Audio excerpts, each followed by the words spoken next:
بسم اللہ الرحمن الرحیم۔ جہری نماز میں مسبوق ثنا کب پڑھے گا؟ جہری نماز میں امام کے ساتھ شامل ہو کر تحریمہ کے بعد مسبوق ثنا نہیں پڑھے گا، بلکہ امام کے سلام پھیرنے کے بعد جب اپنی فوت شدہ نماز پڑھنے کے لیے کھڑا ہوگا تو اس وقت ثنا پڑھے گا۔ مسبوق کا امام کے ساتھ سلام پھیر دینے کا حکم۔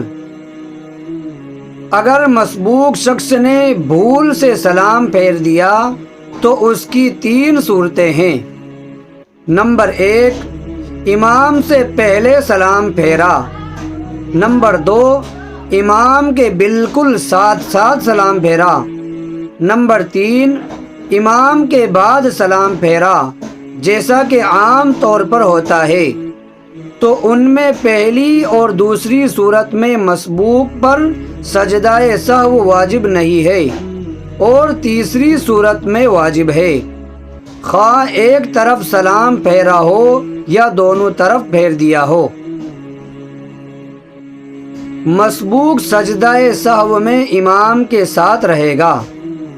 اگر امام پر سجدہ سہو واجب ہوا تو مسبوق کو بھی اس کے ساتھ سجدہ سہو کرنا ضروری ہے، حتیٰ کہ اگر مسبوق اپنی نماز پوری کرنے کے لیے کھڑا ہو گیا، پھر اسے معلوم ہوا کہ امام پر سجدہ سہو ہے، تو اسے واپس لوٹ کر سجدہ سہو میں شامل ہونا چاہیے۔ مسبوق کو اپنی نماز پوری کرنے کے لیے کب کھڑا ہونا چاہیے؟ مسبوق کو چاہیے کہ جب امام دونوں سلام پھیر چکے اور اس کا اطمینان ہو جائے کہ امام پر سجدہ سہو لازم نہیں ہے، تو اب وہ اپنی نماز پوری کرنے کے لیے کھڑا ہو جائے۔ مسبوق کا سلام سے پہلے اپنی نماز کے لیے کھڑا ہونے کا حکم۔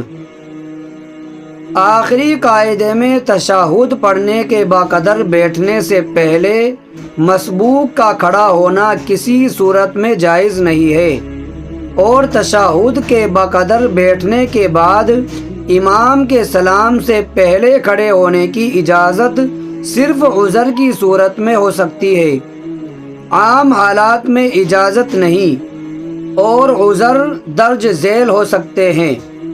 نمبر 1، مسبوق نے خفین پہن رکھے ہیں اور اسے خطرہ ہے کہ اگر امام کے سلام کے بعد نماز پوری کی تو مسا کی مدت ختم ہو جائے گی۔